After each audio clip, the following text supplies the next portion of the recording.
HNB-UMU 2022, चाहे हो BSc nursing वाले हो, पैरामेडिकल वाले हो, जीएनएम वाले हो, एएनएम वाले हो, एमएससी नर्सिंग वाले हो, तमाम स्टूडेंट बहुत कंफ्यूज थे कि जैसे कि आपको पता ही है, कल रात मैंने वीडियो डाल दी थी आपके एडमिशन के रिगार्डिंग कि काउंसलिंग आपके स्टार्ट हो चुकी है।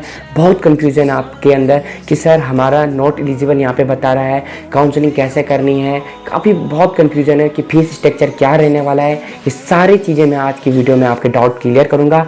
वीडियो को लास्ट तक देखना, बहुत इंपॉर्टेंट वीडियो होने वाली है आपके लिए। तो आज आपका सारा डाउट मैं क्लियर कर दूँगा। जैसे कि जिन स्टूडेंट को पता नहीं है यहाँ पे कि कब तक आपको काउंसलिंग करनी है, तो मैं आपको बता देता हूँ। काउंसलिंग आपकी कल रात 8 बजे से स्टार्ट हो चुकी थी। बीच में सर्वर डाउन चल गया था, लेकिन 12 बजे आपका यहाँ पे सर्वर दोबारा से स्टार्ट हो चुका है। आज से आप अपनी काउंसलिंग कर सकते हैं, लेकिन क्या चीज़ें आपको ध्यान रखनी है मैं आज की वीडियो में आपको प्रोवाइड कर दूंगा। तो यहाँ पे आप देख सकते हैं जो आपकी काउंसलिंग की डेट है, यहाँ पे जो लास्ट डेट रहने वाली है 25 नवंबर 2022 तक आप अपनी काउंसलिंग कर सकते हैं। ऐसा बिल्कुल नहीं है कि आज से ही आपको काउंसलिंग करनी है। आप आराम से अपनी काउंसलिंग 25 नवंबर 2022 से पहले कर सकते हैं। आई होप जो स्टूडेंट की यहाँ पे कमेंट्स आ रहे थे कि सर हम इतने तारीख को कर सकते हैं, तो बिल्कुल आप कर सकते हैं, लेकिन कंडीशन यहाँ पे है कि 25 नवंबर 2022 से 22 को 5 बजे से पहले आपको यहाँ पे काउंसलिंग करनी है। इस चीज़ का आप ध्यान रखना।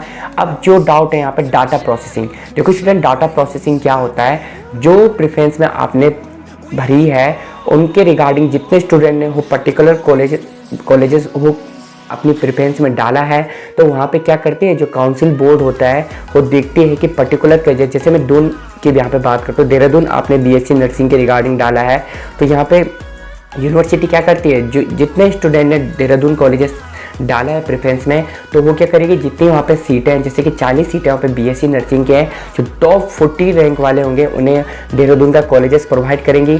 उसके बाद जिन स्टूडेंट का थोड़ा सा मार्क्स कम है, उन्होंने अगर सेकंड प्रेफरेंस डाली है, तो उन्हें वो कॉलेजेस यहाँ पे अलॉटेड होगा। तो आई होप डाटा प्रोसेसिंग में क्या होता है मैंने आपको समझा दिया है। जो डिक्लेरेशन ऑफ रिजल्ट है आपका तमाम कोर्स के रिगार्डिंग, चाहे बीएससी हो, जीएनएम हो, एएनएम हो, तमाम कोर्स का आपका जो रिजल्ट है 2 दिसंबर 2022 को 5 बजे यहाँ पे अनाउंस हो जाएगा। जैसे ही आपका रिजल्ट यहाँ पे 5 बजे अनाउंस होगा, 5:10 पे आपके लिए फुल डेडिकेटेड वीडियो में लेके आ जाऊँगा। It's my promise. तो आपको बिल्कुल पैनिक होने की ज़रूरत नहीं है। और लास्ट जो आपका एडमिशन है यहाँ पे 3 दिसंबर 2022 को, मैं 2 दिसंबर को ही मैं रात के 8 बजे आपके साथ लाइव सेशन में जुड़ूंगा और डॉक्यूमेंट्स के रिगार्डिंग भी वहीं पर आपको सारी चीज़ें बता दूंगा। और लास्ट डेट आपको जो एडमिशन आपको कराना है 6 दिसंबर 2022 तक आपको पर्टिकुलर कॉलेजेस जो आपको अलॉटेड हुआ है वहाँ पे आपको एडमिशन कराना है। आई होप अब आपके कोई भी डाउट यहाँ पे नहीं रहा होगा कि कब तक हमें काउंसलिंग कराने हैं, रिजल्ट कब आएगा, डाटा प्रोसेसिंग क्या होती है, ये सारे मैंने आपको बता दिया है। अब यहाँ पे टर्म्स एंड कंडीशन पढ़ लेते हैं कि क्या क्या चीज़ें यहाँ पे आपको करनी है। सबसे पहले फीस के रिगार्डिंग यहाँ पे क्वेरी आ रही है। ध्यान रखें स्टूडेंट, जो काउंसलिंग की फीस यहाँ पे आपको पढ़ने वाली है, तो यहाँ पे आप देख सकते हैं अगर आप एएनएम की यहाँ पे काउंसलिंग करेंगे तो आपको 1000 रुपये यहाँ पे फीस पढ़ने वाली है। जीएनएम के लिए आपके जो काउंसलिंग की फीस यहाँ पे 1000 रुपये होने वाली है। बीएससी नर्सिंग वाले स्टूडेंट की यहाँ पे जो काउंसलिंग की फीस 1500 रुपये रहने वाली है। और जो एमएससी नर्सिंग वालों की यहाँ पे जो काउंसलिंग की फ़ीस रहने वाली है 1500 रुपये रहने वाली है। तो इस चीज़ का आप ध्यान रखना। और पोस्ट बेसिक जो बीएससी नर्सिंग का कोर्स करने वाले स्टूडेंट हैं और अगर वो काउंसलिंग कर रहे हैं, जो उनकी यहाँ पे फ़ीस की अमाउंट 1500 रुपये रहने वाली है। और बीएससी पैरामेडिकल के रिगार्डिंग जो यहाँ पे काउंसलिंग कर रहे हैं, इन तमाम स्टूडेंट की फ़ीस यहाँ पे 1500 रुपये रहने वाली है। आई होप आपकी फ़ीस रिगार्डिंग मैंने डाउट क्लियर कर दिया होगा कि काउंसलिंग के समय आपको कितनी अमाउंट की फ़ीस यहाँ पे जमा करनी है। ध्यान रखना स्टूडेंट, जो आपकी काउंसलिंग की फ़ीस है नॉन रिफंडेबल होने वाली है। अगर आपका पेमेंट एक बार जमा कर दिया है, इसके बाद आपको ये फ़ीस वापस नहीं होगा। और यहाँ पे साफ साफ मेंशन किया है आपको अपना प्रिंट आउट अपने पास रखना है, चाहे वो फीस का हो चाहे आपका चॉइस लॉक का है, जैसे कि मैं आपको स्टार्टिंग में ही बता दिया था। क्योंकि जब आपका यहाँ पे साफ साफ लिखा हुआ है काउंसलिंग बोर्ड द्वारा एक बार सीट आवंटित होने के उपरांत आपको आवंटित सीट को उस चरण विशेष में बदला नहीं जाएगा। तो इस चीज़ का आप ध्यान रखना। जो भी प्रेफरेंस आप डालोगे, अगर आपको एक बार वो सीट अलॉटेड हो गई, उसके बाद उसमें कोई भी चेंजेस यहाँ पे नहीं आएगा। इसके रिगार्डिंग मैंने आपको बता दिया है। और साथ ही साथ यहाँ पे लिखा है अभ्यर्थी को सलाह दी जाती है कि काउंसलिंग कॉलेज द्वारा उपलब्ध सीटों की संख्या संबंधित कॉलेज की फीस को भली भांति देखकर ही अपना चॉइस लॉक करें। यदि किसी संस्थान में प्रवेश लेने हेतु अभ्यर्थी इच्छुक ना हो तो ऐसे अभ्यर्थी को सूचित किया जाता है कि वो काउंसलिंग जो आपकी प्रेफरेंस है उसमें वो चीज़ें ना मेंशन करें। ये साफ साफ यहाँ पे मेंशन किया है। और जो कॉन्टैक्ट डिटेल है यूनिवर्सिटी के जो पर्टिकुलर कॉलेज में अगर आप एडमिशन लेना चाहते हैं वहाँ पे फीस के रिगार्डिंग आप पता करना चाहते हैं, चाहे वो स्टेट कोटा की फ़ीस हो या मैनेजमेंट की फ़ीस हो, वहाँ पे आप डायरेक्टली कॉल कर सकते हैं। गवर्नमेंट की फ़ीस मैंने आपको पर्टिकुलर कॉलेजेस में बता दी है, फिर भी अगर आपके डाउट है तो आप डायरेक्टली उन कॉलेजेस में यहाँ पे कॉल कर सकते हैं। कहाँ से आपको नंबर इश्यू होंगे मैं आपको वीडियो में आगे डिस्कस करूँगा। तो ये बहुत इंपॉर्टेंट इंस्ट्रक्शन थे जो बार बार मैं आपको बता देना चाहता हूँ। ऐसे काफ़ी स्टूडेंट की कन्फ्यूज़न था कि सर जैसे कि मैं फर्स्ट काउंसलिंग यहाँ पे कॉलेजेस अलॉटेड हो गए, सेकंड में अगर हमको अलॉटेड हम चेंज करना चाहते हैं क्या हम चेंज कर सकते हैं? तो ये इंस्ट्रक्शन यहाँ पे देख लो।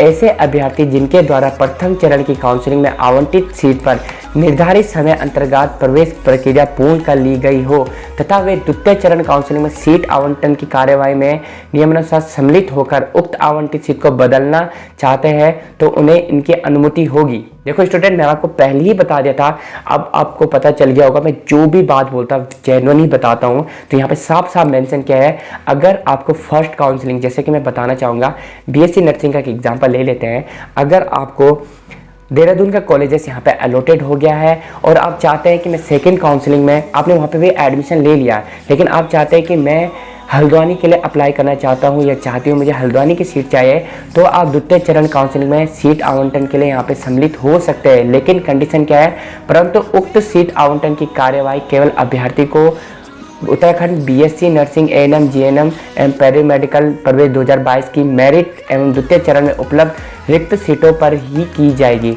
आई होप आप समझ चुके होंगे।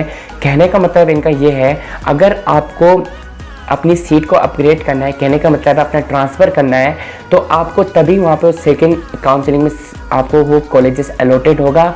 अगर सेकंड काउंसलिंग में वहाँ पे सीट वैकेंट रहेगी, साफ साफ यहाँ पे लिखा है द्वितीय चरण में उपलब्ध रिक्त सीटों पर ही की जाएगी। अगर यहाँ पे सीट वैकेंट रहती है उस पर्टिकुलर कॉलेज में, तभी आपको सेकंड काउंसलिंग में वो कॉलेजेस अलॉटेड अपग्रेड किया जाएगा। अगर नहीं होगी तो आपको वही कॉलेजेस आपको मिलेगा जो आपको पहले कॉलेजेस अलॉटेड हुआ है। आई होप अब आपका कोई भी डाउट यहाँ पे नहीं रहा होगा। फिर भी आपका और कन्फ्यूजन है तो डायरेक्टली आप HNB UME की जो यहाँ पे हेल्पलाइन नंबर है यहाँ पे आप देख सकते हैं, उनसे भी पूछ सकते हैं। लेकिन मैंने आपका डाउट यहाँ पे क्लियर कर दिया है कि आप बिल्कुल अपग्रेड कर सकते हैं, लेकिन कंडीशन यहाँ पे ये है कि वहाँ पे सेकंड काउंसलिंग के लिए पर्टिकुलर कॉलेजेस में सीट वैकेंट रहनी होगी, तभी आप यहाँ पे अपना सीट को अपग्रेड कर सकते हैं। और यहाँ पे साफ साफ 15वां लिखा है, एक बार पूर्व आवंटित सीट को परिवर्तित मतलब अपग्रेड कर यदि अभ्यर्थी को काउंसलिंग बोर्ड द्वारा दूसरे संस्थान की सीट आवंटित कर दी जाती है। ध्यान रखते स्टूडेंट, अगर आपको जब आप सेकंड काउंसलिंग करेंगे, ऐसे स्टूडेंट जिन्हें फर्स्ट यहाँ पे प्रेफरेंस मिल चुकी है, उन्होंने एडमिशन ले लिया है, अगर सेकंड काउंसलिंग में उनको कॉलेजेस अलॉटेड हो जाता है तो उसका पूर्व आवंटित सीट पर अधिकार तत्काल प्रभाव से समाप्त हो जाएगा। देखो स्टूडेंट, इस चीज़ का ध्यान रखना कि मतलब अगर आपको जो कॉलेजेस पहला मिला है, सेकंड काउंसलिंग के बाद आप अपनी एक बार पूर्व आवंटित सीट को अपग्रेड करेंगे तो यदि अभ्यर्थी को पहले जो सीट मिली है तो सीट यहाँ पे कैंसिल हो जाएगी और आपको दूसरे संस्थान की सीट आवंटित हो जाएगी। तो इस चीज़ का आप ध्यान रखना। उस रिक्त सीट को आवंटित बोर्ड द्वारा मेरिट के क्रम में अगले हर इच्छुक अभ्यर्थी को आवंटन कर दिया जाएगा। कहने का मतलब है ऐसे स्टूडेंट जिन्हें फर्स्ट प्रेफरेंस में कॉलेजेस अलॉटेड हो गया है और सेकंड प्रेफरेंस में उनको दूसरा कॉलेजेस अलॉटेड हो जाता है, तो वहाँ पे जो कॉलेजेस की सीट उन्हें पहले मिली है वहाँ पे उनकी सीट यहाँ पे ब्लैंक हो जाएगी और उसकी जगह दूसरे स्टूडेंट को उस सीट को मिल जाएगी। तो उन स्टूडेंट के लिए मैनी कॉन्ग्रेचुलेसन जिनको फर्स्ट काउंसलिंग में यहाँ पे 1-2 रैंक से पीछे रह जाते हैं तो सेकंड काउंसलिंग में उनको वहाँ पे एडमिशन मिल जाएगा। ये मैंने आज आपकी इस वीडियो में आपका डाउट क्लियर कर दिया होगा। अतः अभ्यर्थी को सलाह दी जाती है कि वे सीट अपग्रेडेशन का विकल्प चयन करने से पूर्व ध्यानपूर्वक विचार कर लिए। यहाँ पे साफ साफ लिखा है इस चीज़ के रिगार्डिंग आप पहले इंस्ट्रक्शन पढ़ लिया करो। यदि किसी अभ्यर्थी को काउंसलिंग बोर्ड द्वारा प्रथम चरण में सीट आवंटित होती है तो उसके द्वारा प्रवेश हेतु निर्धारित समय अवधि के अंतर्गत आवंटित संस्थान में प्रवेश प्रक्रिया पूर्ण नहीं की जाती है तो उसे द्वितीय काउंसलिंग में चरण सम्मिलित हेतु पुनः पंजीकरण कराने की अनुमति होगी, परंतु इस हेतु उसे पुनः निर्धारित पंजीकरण शुल्क ऑनलाइन जमा कराकर पंजीकरण करवाना अनिवार्य होगा। ये क्या बात करें, मतलब यूनिवर्सिटी इतना पैसा ले रही है और फिर आपको बोल रही है कि अगर आपको फिर से यहाँ पे सेकंड काउंसलिंग के लिए रुपए देने पड़ेगी। ये बहुत थोड़ा सा सैड न्यूज़ भी कह सकता हूँ। तो यहाँ पे आपको साफ साफ मेंशन किया है स्टूडेंट, अगर आपको फर्स्ट प्रेफरेंस में कॉलेजेस एलोटेड हो जाता है और अगर आप वहाँ पे एडमिशन नहीं लेते हैं तो द्वितीय काउंसलिंग में सम्मिलित होने के लिए आपको पुनः पंजीकरण कराना होगा। आपको रजिस्ट्रेशन का मौका मिलेगा, लेकिन आपको जो पंजीकरण शुल्क है 1500 रुपये या GNM ANM के 1000 रुपये आपको दोबारा पे करनी होगी। साफ साफ इंस्ट्रक्शन में लिखा है। आई होप अब मैंने सारे डाउट आपके क्लियर कर दिए होंगे। यदि कोई अभ्यर्थी प्रथम चरण की काउंसलिंग में उपरोक्त बिंदुओं में उल्लेखित शुल्क जमा कराकर अपना पंजीकरण करवा चुका है, वह द्वितीय काउंसलिंग में सम्मिलित होना चाहता है तो ऐसे अभ्यर्थियों को कोई पंजीकरण शुल्क नहीं देना होगा। तो ये भी बहुत गुड न्यूज़ है ऐसे स्टूडेंट के लिए जो जिन्हें फर्स्ट कॉलेजेस, तभी मैं आपको बार बार कहता था स्टूडेंट कि आपको जो भी कॉलेजेस एलोटेड फर्स्ट काउंसलिंग में होगा वहाँ पर आप एडमिशन ले लेना। इसीलिए मैं आपको कहता हूँ और मैं आज आपके साथ लाइव सेशन में जुड़ने वाला हूँ। 8 बजे आप लाइव सेशन में जुड़ लेना, मैं और डाउट आपके वहाँ पर क्लियर कर दूँगा, फिर प्रूफ आपको ये डाउट बता दूंगा। तो साफ साफ मेंशन किया है स्टूडेंट, अगर आपको फर्स्ट काउंसलिंग में कॉलेजेस एलोटेड हो जाता है और आप चाहते हैं कि मैं सेकंड काउंसलिंग में अपनी सीट को अपग्रेड करूं या ट्रांसफ़र करना चाहूं तो आप डेफिनेटली वहां पे एंड काउंसलिंग में पार्टिसिपेट कर सकते हैं और आपको कोई भी फीस यहाँ पे पंजीकरण शुल्क नहीं लगेगा। पंजीकरण शुल्क उन स्टूडेंट को यहाँ पर देना पड़ेगा जो स्टूडेंट अपना एडमिशन नहीं लेते हैं और फिर सेकेंड काउंसलिंग यहाँ पर करते हैं। तो ये सारा डाउट मैंने आपका क्लियर कर दिया होगा। और देखो स्टूडेंट, मैं आपको बता दिया था आपकी जो काउंसलिंग यहाँ पे फर्स्ट और सेकंड 2 ही काउंसलिंग होगी। इसके बाद जो रिक्त सीटें रहती है यहाँ पे देख सकते हैं। इसके उपरांत सीटें रिक्त होने की दशा में केवल राजकीय नर्सिंग शिक्षण संस्थान को उपलब्ध रिक्त सीटों हेतु MOP काउंसलिंग यहाँ पे की जाएगी। और यहाँ पे साथ साथ मैंने आपको ये सारी चीज़ें आपको पहली ही वीडियो में प्रोवाइड कर दी थी। देखो स्टूडेंट, मैं जो भी बात बोलता हूँ जेन्युइनली बताता हूँ। यहाँ पे देखो आप पैरामेडिकल से राज्य कोटे की रिक्त रहने वाली सीटों को सम्मिलित नर्सिंग पैरामेडिकल शिक्षण संस्थानों द्वारा स्वयं के स्तर पर नियमानुसार भरा जाएगा। कहने का मतलब जो स्टेट कोटा की सीट है ये या मैनेजमेंट की सीट है ये आपके प्राइवेट कॉलेजेस ही आपके भरेंगे।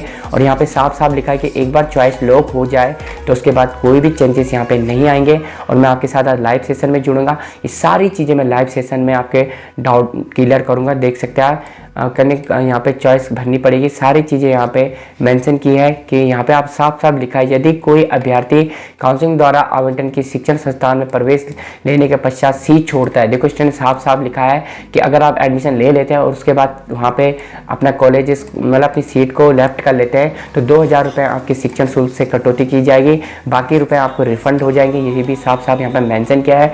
बहुत इंपॉर्टेंट चीज़ें थी ये नोटिफिकेशन। मैं अब आपको बताऊँगा काउंसलिंग आपको कैसे करनी है, लेकिन काउंसलिंग शुरू करने से पहले इंस्ट्रक्शन आपको पता होना चाहिए। हम गलती क्या करते हैं स्टूडेंट, हम डायरेक्टली काउंसलिंग की सोचते हैं, हम पहले ही रिजल्ट के बारे में सोचते हैं बिना किसी चीज़ को जाने।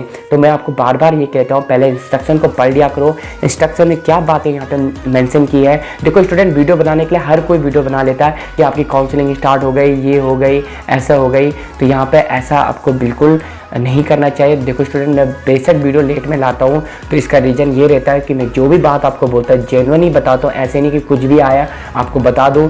तो आई होप यही रीज़न है कि मैं डिले आया बाकी यूट्यूबर्स की कंपेयर में, तो यही रीज़न मेरा रहता है। आई होप आप समझ चुके हैं। अब जो क्वेरी थी आपकी काउंसलिंग आपको कैसे करनी है, तो HNB UMU के ऑफिशियल वेबसाइट में आपने नर्सिंग/पैरामेडिकल काउंसलिंग 2022 पर क्लिक करना है।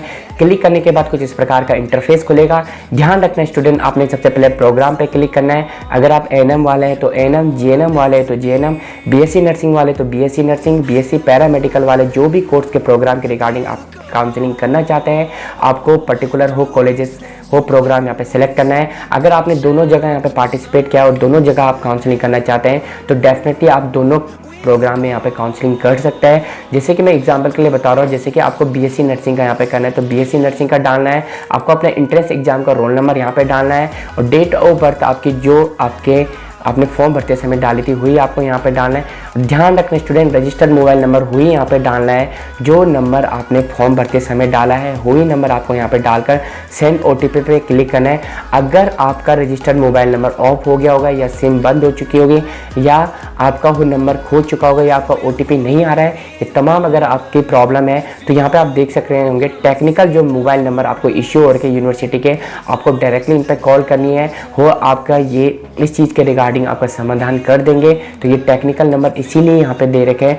और एडमिशन के रिगार्डिंग अगर आपकी कुछ और क्वेरी है तो डायरेक्टली आप यूनिवर्सिटी के हेल्पलाइन नंबर पे कॉल कर सकते हैं।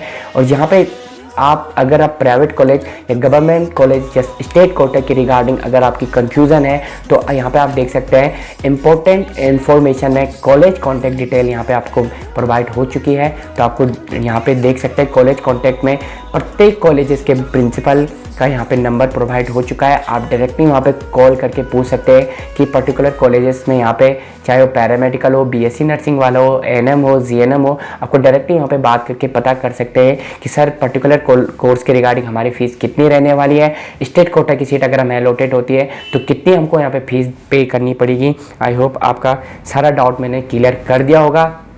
अब जो काफ़ी क्वेरी आ रही है स्टूडेंट की वो आ रही है आपके यू आर नॉट एलिजिबल। जब बीएससी नर्सिंग के रिगार्डिंग ये क्वेरी आ रही है, बाकी जीएनएम एएनएम का मैंने ये चेक कर लिया था, वैलिडेशन मैसेज आपको आ रहा है यू आर नॉट एलिजिबल। तो देखो स्टूडेंट, इसके लिए आप वेट कर लो। मैं आज यूनिवर्सिटी के जो हेल्पलाइन नंबर है, चाहे वो टेक्निकल वाले हो, मैं इन पर कॉन्टैक्ट करूँगा। साथ ही साथ आप स्टूडेंट से मेरा रिक्वेस्ट है आप थोड़ा सा वेट कर लो। टेक्निकल इशू के कारण ये दिखा रहा होगा, ऐसा बिल्कुल नहीं है, क्योंकि जब मैंने काउंसलिंग का पोर्टल खुला था जीएनएम एएनएम वालों के जिनके मार्क्स यहाँ पे 33 थे, उनका भी ये पोर्टल लॉगिन हो रहा है। सेम सिर्फ ये प्रॉब्लम जो आ रही है 50 वाले जो मेरे कमेंट बॉक्स में क्वेरी आ रही थी वो सिर्फ और सिर्फ बीएससी नर्सिंग वाले स्टूडेंट की आ रही है।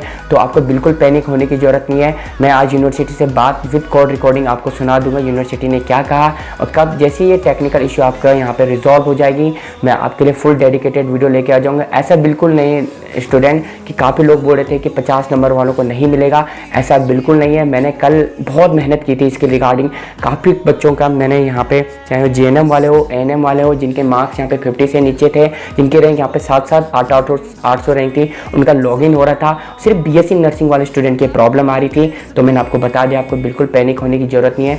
मैं जल्द से जल्द इसके लिए आपके लिए डेडिकेटेड वीडियो लेके आ जाऊँगा और जैसे ही पोर्टल में ये लॉगिन होता है मैं आपके लिए फुल वीडियो लेके आ जाऊँगा। तो बिल्कुल आप होप मत छोड़ो, पैनिक मत हो। फिलहाल के लिए इस वीडियो में इतना ही दोस्तों, और आज रात 8 बजे आप लाइव सेशन पे जुड़ने को तैयार रहें और वीडियो को लाइक, शेयर और कमेंट्स करना मत भूलना। फिलहाल के लिए इस वीडियो में इतना ही दोस्तों, और many congratulation and best of luck for all. अगर आपकी कुछ भी प्रॉब्लम आपको काउंसलिंग के रिगार्डिंग हो रही है तो आज के रात जो लाइव सेशन आपका 8 बजे होगा, वहाँ पे सारी क्वेरी आप मुझसे पूछ लेना। फिलहाल के लिए इस वीडियो में इतना ही दोस्तों।